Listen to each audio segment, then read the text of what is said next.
All right, my guest today is Will Hamilton. Will is the owner over there at fuzzyyellowballs.com. That is his website, and very successful in the, if you couldn't have guessed it, the tennis niche. To introduce Will, I'd love to read something that Forbes magazine wrote about Will. I love this little write-up here. It says, Will Hamilton was only a few years out of college with a political science degree when he received a phone call offering a staff position with the U.S. House Budget Committee.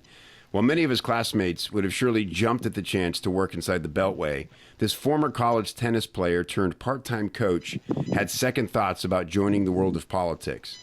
I remember calling them back to say, thanks, but I'm going to start a tennis website in my parents' basement instead. And then there was a long silence on the other end.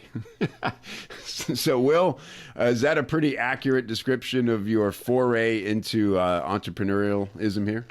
Well, Kevin, thank you for having me. And yes, that is an accurate description. It was a little bit of an awkward phone call, as you can imagine. Is that literally what you said to the person? That's literally what I said. I mean, I don't know what possessed me to explain why I wasn't taking the job. I guess just, give them the reason why, but it was probably the strangest reason why they've ever got for someone turning down a job. That's so funny. Oh, cool, man. So tell us about the site. Love the name. First of all, let's talk about the name because it's a fun name. Did you ever have any hesitation about being a little tongue-in-cheek with it?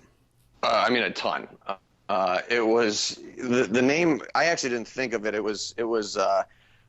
I was sitting around with my business partner, Adam Szyminski. He's sort of the behind the camera guy, the tech guy. He's a tech whiz, and another one of our friends named Alex. And we were trying to figure out what are we going to call this thing. And everything we came up with was really lame. It was topspin. Learn topspin or online tennis or, just boilerplate boring stuff. And then finally, Alex said, well, what if you call it fuzzy green balls? And I was like, okay, well, a tennis ball is chartreuse, which is a type of yellow. So I was like, well, it would be called fuzzy yellow balls. That sounds like a porn website. So we didn't have a better name, so I was like, man, I mentioned to my parents, the only good name we have right now is Fuzzy Yellow Balls, and my parents were like, absolutely not, you cannot call it that, terrible idea, no one's going to take you seriously. And it was like, I'm 25 at the time, so obviously I'm like, okay, well, my parents don't like it, so it must be good. So right. We ended up running with it. Wow. That's great, man. And then can you imagine now, right? So what was the first time you realized that was a good choice to call it that professionally? Pretty quick. I mean, people are just like, oh, that's such a catchy name. That's funny. You're not going to forget it. So, yeah. At the time I didn't know that it was a good branding choice. But yeah, it was pretty fast that it kind of caught on, I guess you could say, and became clear it was a good idea. It's interesting though. I mean, with the silly name, when you put yourself out there for the first time, particularly when you're a little younger, you don't necessarily have the self-confidence in yourself, or I was just concerned that people wouldn't take me seriously. Mm-hmm. So I played it really, really straight on camera, just like showing no personality at all, and just straight to the meat and potatoes of the lesson. And then after a little while, I don't know the exact moment, but I was like, the heck with this. I'm just gonna be myself, and so that was sort of the evolution of the name of the website. Yeah, I love it because it's there and it's fun, but you're not trying to make everything wacky or like, oh, now people like fun, we got to make everything wacky and fun, right? It's clear when you get there. It's for you're going to learn something, Yeah. And if anything, we kind of went totally in the opposite direction. It was kind of this wacky name, and we were just totally straight. Yeah. And then we're trying to move back into not necessarily wacky, but just show some personality, right? Yeah. There's that. What is that old copy saying? I think it's copy, but it's people come for the content and stay for the connection. Right, so right. You just need to show a little bit of who you are, so people care. Right, for sure. Cool, man. So it started out with just YouTube videos. It was basically it was crazy. We were in my parents' basement, and we basically built this green screen down there, and The space was so kind of tight that we had to shoot through a door to frame everything properly. That's funny. And Adam just figured out, because like I said, he's a tech whiz. He just figured out how to make everything work and light it properly, and then edit it. So so it was a good partnership because I knew the tennis, and he could actually make it go. Right. Yeah. Perfect. And so so cool. So they were quality videos, and that was one of the things I've heard you talk about, where you felt you had an advantage right away because you could make quality video. You could make it look good and professional, and that's what caught people's attention. Yeah. Yeah, I mean, it was when we the even before that budget committee story, the way I got the idea for this was I was on YouTube right when it came out. I think it came out in 2005, and I think this was 2006 when I was bouncing around YouTube, and I came across this instructional video on Topspin that had 55,000 views. I was like, wow, that's a lot of views. And the video was okay. It was good content, but the production value wasn't great. So I just said to myself, I could do this, and I think I could do it better. So we definitely spent, when we got started, about 6 months trying to figure out how to make the video look unique and look good, and organize it in a way where it was coherent. So, one video might build on another one. And that was definitely time well invested, because the green screen look, basically we just, the green screen is what a weatherman stands in front of. We just replaced the weather with somebody hitting a tennis ball, and I could really break down and show what people were doing. And that was a new, unique look that definitely helped. I mean, our YouTube channel at this point, I haven't checked in a while, but it's somewhere in the vicinity of 55 million views. Wow. Yeah. That's awesome. That's great. No, it was crazy. And we're talking about less than 10 years here. So, about 10 years, right? Yeah. So 2005. Okay, cool. Yeah. Well, we actually didn't launch. We didn't launch till 2007. I think it was September 21st, 2007, when we actually released stuff. We started in 2006. Gotcha. Is when we started working on the project. Okay, cool. Business. So, I was just at Ryan Levesque's Ask Intensive, and he talks about you a lot, I'm sure you know, because your site, fuzzyyellowballs.com, is one of the greatest examples of the ask method in action.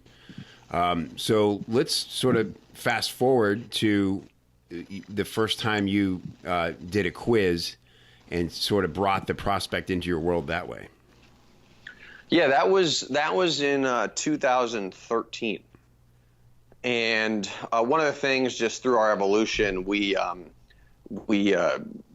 content started with me as the coach, and then I pivoted where I'm sort of more of an MC, and I bring in well-known coaches, maybe somebody like a Dr. Mark Kovacs. That won't mean anything to you, but PhD in physiology, so he knows exactly what you're supposed to be doing from a scientific standpoint when you hit a particular shot. So I'll partner with these experts to create content, and I'd gotten to the point where we started working with professional tennis players, the Bryan brothers, who are the best men's doubles team of all time. Yeah. Pat Rafter, he won the U.S. Open twice in the 90s.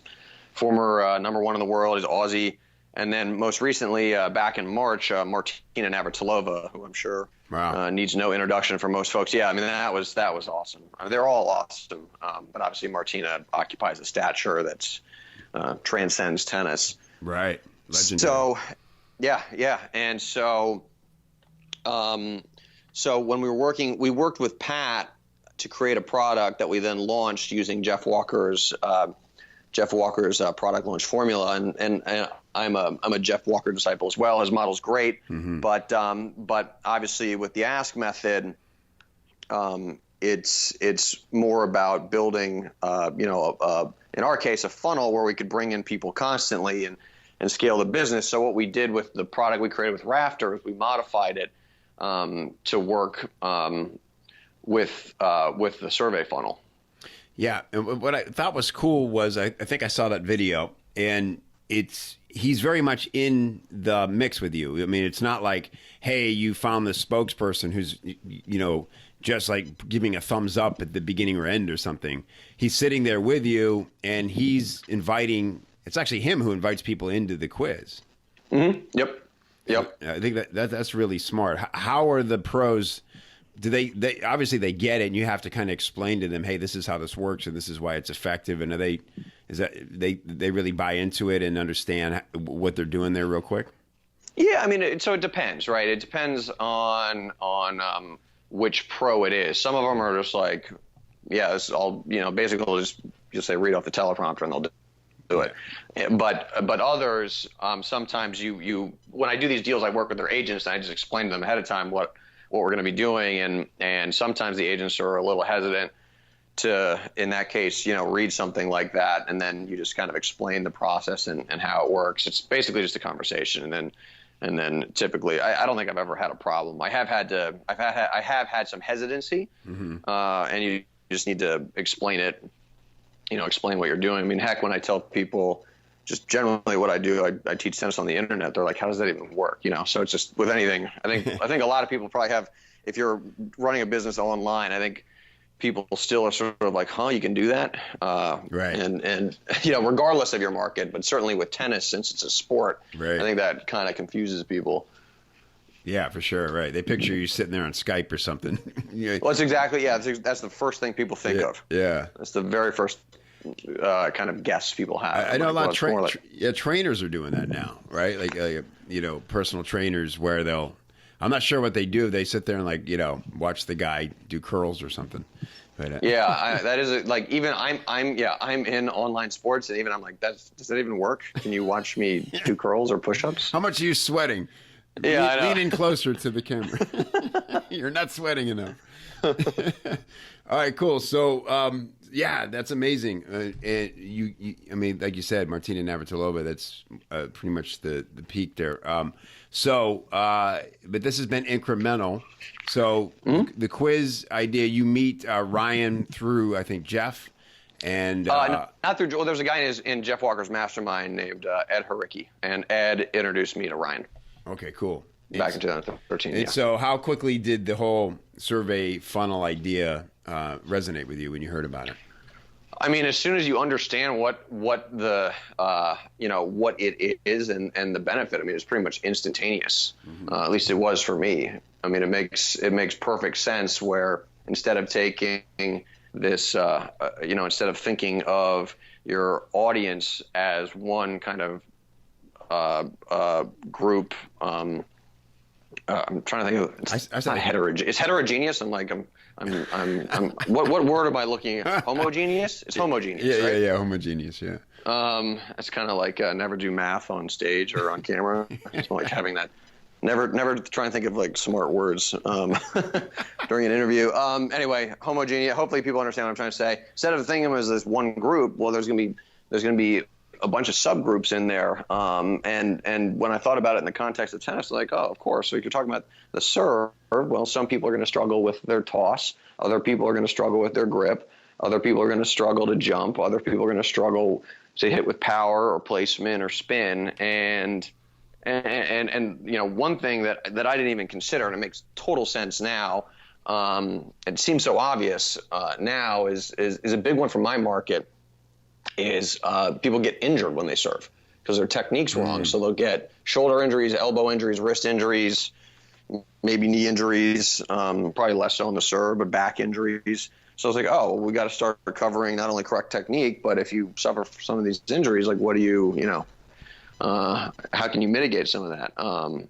And it's just stuff that might seem obvious. Maybe it doesn't. You just miss it if you don't go through Ryan's, in this case, like the deep dive survey process. Yeah, so let's just talk about that for a second. The deep dive survey, if people listening aren't aware, it's just you're surveying. So in your case, you had a list of buyers and probably non-buyers, right? Lots of people who had opted in. Yep. And so you're sending out a series of 5 to 7 questions, and you're just asking pretty simple stuff about what they struggle with their serves, right? And then you analyze that data, and like you were just saying, what comes out of that is often really eye-opening. Sometimes your market may be, 10 years older than you think they were, for instance. And think of how differently you would market to somebody who's 60 as opposed to 50. The references you would make, the kind of memories you would want to create, what they get emotional about, what they struggle with. And so what kind of So that's the kind of things you were seeing about injuries was one of the things you started to see in the deep dive survey. Yeah. Totally. And this is sort of a rapid fire, just things popping into my mind. Like one of the reasons we got Martina, and we would have worked with Martina regardless of the data point I'm about to share, or just because she's Martina. But one of the reasons she's like, oh, she's perfect, is because when we started looking at our demos, our audience and our buyers specifically are all over the age of 50, all of them. And Martina is 59 years old. So we're like, oh, well, she's wheelhouse for our market. As an aside, I don't know why all these 50 pluses are buying from me. I'm 34 and probably don't look like I'm 30. So I just interesting to me that I'm the guy that they come to. But anyway, that was like, that process started directing our strategic decisions about who we're going to partner with when we look to partner with a pro or a big name coach. The biggest thing probably, so there was the serve funnel that we did with Pat. The best funnel we've ever put together is with the Bryan brothers, which I worked with Ryan on in 2014 to create. So this is for doubles, and there's in tennis you can play singles where it's just you versus someone else. In doubles you have a partner. Right. So it's 2 on a side, 4 on a court. But the really interesting thing about this particular funnel we put together was the product that was behind it. That's the Bryan Brothers one? It's the Bryan Brothers one. Yeah. Mm-hmm. Yeah. And so the surveys, fixture number 1 doubles killer. But the product that's behind it is called New Partner, No Problem. Because what we found through the survey process, the deep dive survey, was that the biggest thing people were struggling with was playing well with a new partner. Because for adult tennis players, you play in a league or you play at your club, and you're always paired with new partners. So how do you develop quick chemistry? How do you choose what side to play? How do you communicate with somebody you don't really know? There's the relationship element to it. But the interesting thing about that process was that people didn't say, I struggle to play with a new partner. What they said was, oh, I really struggle to communicate with my partner. Or they said, I'm not sure which side to play. Or they said, who covers the lob? And so basically they're all saying the same thing. How do I play well with different partners, a new partner? Mm-hmm. But they said it in different ways. And so if we didn't have this process, we would have missed that. Right? You would have missed this huge issue your market suffers from because they all explain it a little bit differently. Right. So that funnel just obliterated it when we released it. I mean, it was crazy to like hit go on it and watch it, sort of watch the sales roll in, because it was like nuts right when we released it. And that's right. And this is why I get so excited now, because that's what's so magical about this method to me, is that you're literally reading their minds. They're sharing with you everything that's on their mind. They're glad you asked, so it's a great experience for them, right? They're sharing openly, and then you get to customize, as you're talking about, not only the language in the copy, but the product. And so it's literally a dream come true. They see what you're offering and they go, wow, it's like you're inside my head. Yep. And you go, I am inside your head. That's why it's like that. I've been there. I'm right there, right now. Better put on your tinfoil helmet, because I've got direct access at the moment. That's right. I'm not leaving. Yep. Sorry. Go ahead. Well, go ahead, because I have another point, but I'd rather hear what you were going to say. Well, I was going to say, and it's like you're reading someone's mind. But the other thing that's great about the process, and Ryan talks about this, is you get there by genuinely helping people. I mean, right now we're talking about it as like business people and marketers. How do we sell stuff? But when you at the end of the day, what we're trying to do is help people in whatever field we're in. And the way this process works is that they go through this quiz and it routes them to a specific fix for their problem. So they're like, oh my gosh, this is what I was, they get a fix video for something that was really, really holding them back and whatever they were trying to do. In our case, obviously play better doubles. So after they get this free piece of content, not only are they happy, not only have you helped them, but they're just obviously way more inclined to buy from you because they're like, man, this was really helpful. This product's going to be crazy good. Yeah, great point. And that's the thing, as I say, it's a rich experience for them. And a important point to make here is that you, in a quiz, you offer to uncover somebody's flaw, and then you promise that you're going to help them fix it. And that you actually do that first, before you ever offer them something else. This is not a trick, and this is not a way to suck $47 out of somebody's wallet. This is about engaging your prospect in a way that feels entirely different from anything they've experienced because you care. Like, you could create one of these and have it be a manipulative thing, but I don't think it would last. I think this works because the marketers who use it actually care, and that's who gets excited by this, Will, right? Like, people who become zealous about this method, like I have just over the last 30 days. I'm nuts about it because that's what I saw. I was like, man, if you really want to help somebody, you can help them just when they first land on your site. You can begin helping them immediately, and like you said, then they go, wow, now you have their full attention. And like I do from having a forum-based community, it is very hard, even when people give you money to become part of your thing, to keep their attention, to win their attention. We have to do it over and over again, right? And there's no better way to do that by blowing their minds with value based specifically on what they just told you they struggled with. It's like a little miracle they experience.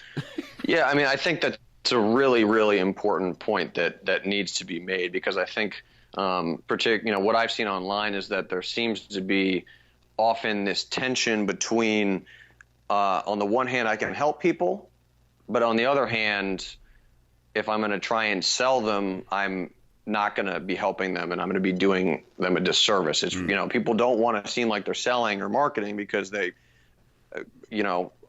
rightly often, feel like they're not helping the person, right? Or they're coming off as sleazy or something like that. So, that's one of the reasons, probably the primary reason, I love Ryan's model so much. Love the ask method, just because you are providing genuine, great content and helpful advice to people in a targeted way that really provides them a fix for what they're struggling with. And so they leave happy whether or not they buy. But, hey, they're more inclined to buy from you because they think, or they know rather, that they think and know that you understand what they're struggling with. Yeah, I put it like this to people with your product or, say, the golf product. It's like, the quiz is if you ran into a golf pro in the pro shop and said, my swing, and I just keep hacking left or something, and they just said, oh, well, let me see your swing, and it took just 2 minutes, and they gave you a quick adjustment, and it completely changed your game, you'd be delighted, thrilled, right? That's basically what the quiz delivers to you, totally for free, and then if you need decide to invest in professional,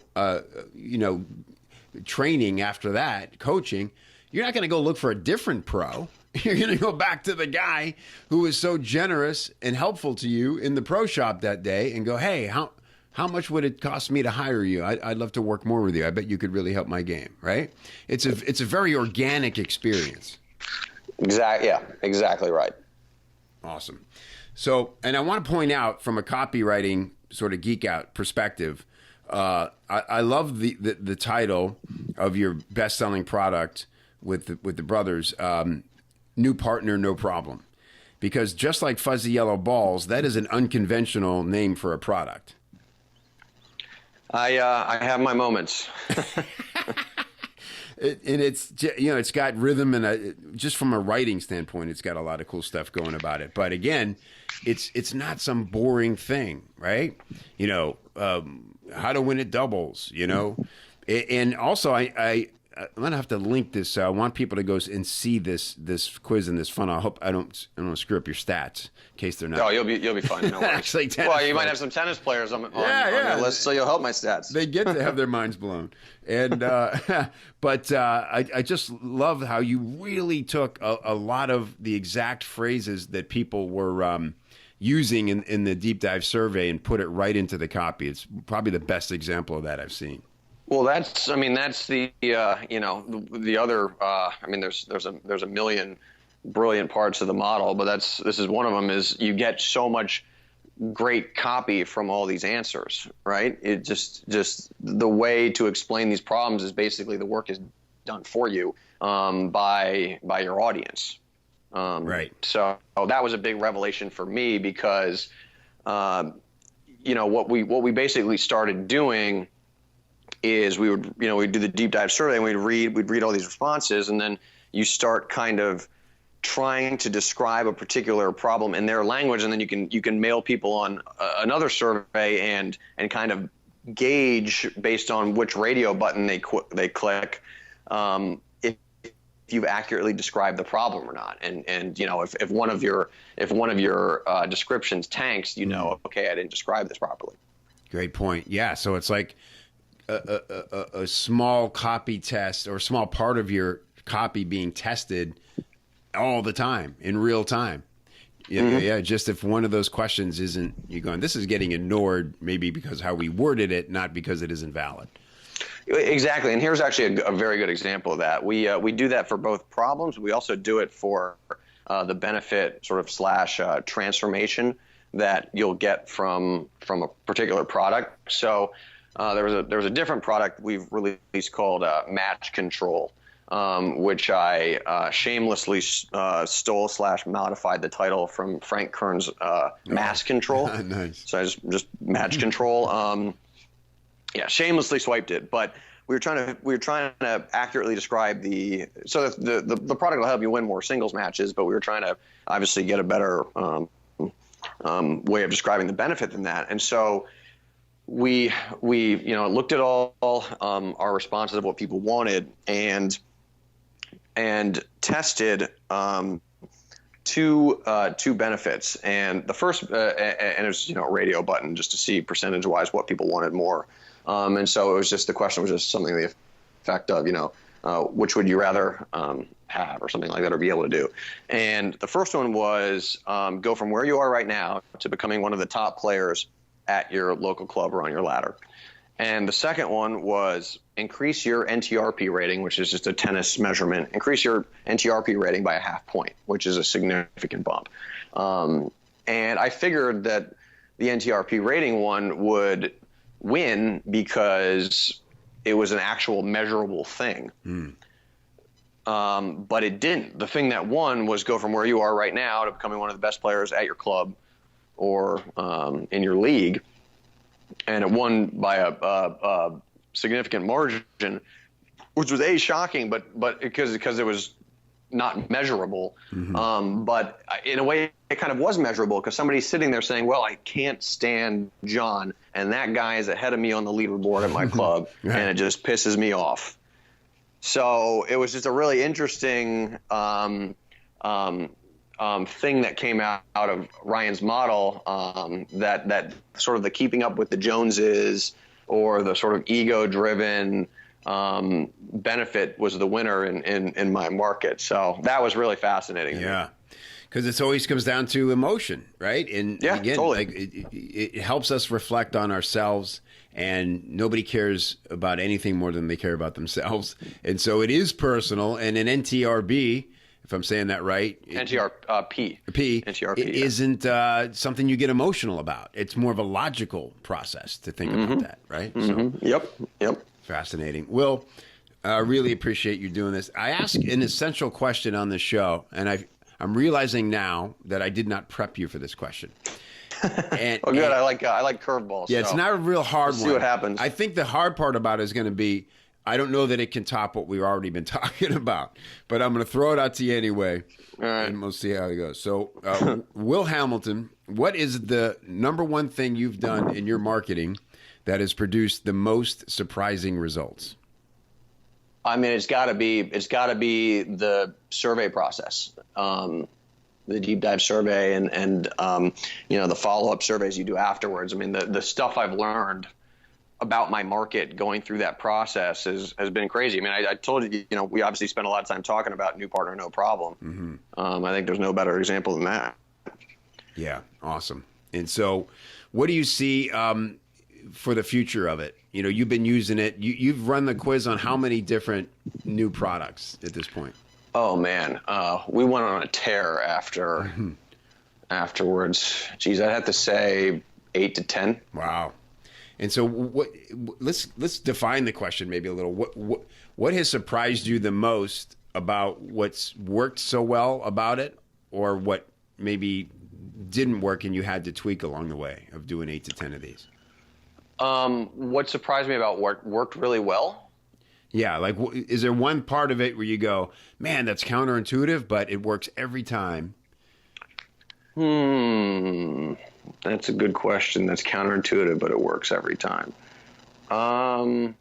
Probably just, the thing that I think the quiz part, and just the whole concept of micro commitments is something that might seem counterintuitive. Like, oh, I'm going to make people answer more questions before they get their thing. Like we're going to put up. It's basically we're putting up. It seems like we're putting up more barriers before we can get people to the sales pitch. Right. If that makes sense, before they get them to the order form, and that actually works better than putting up no barriers and just being like, here's my thing.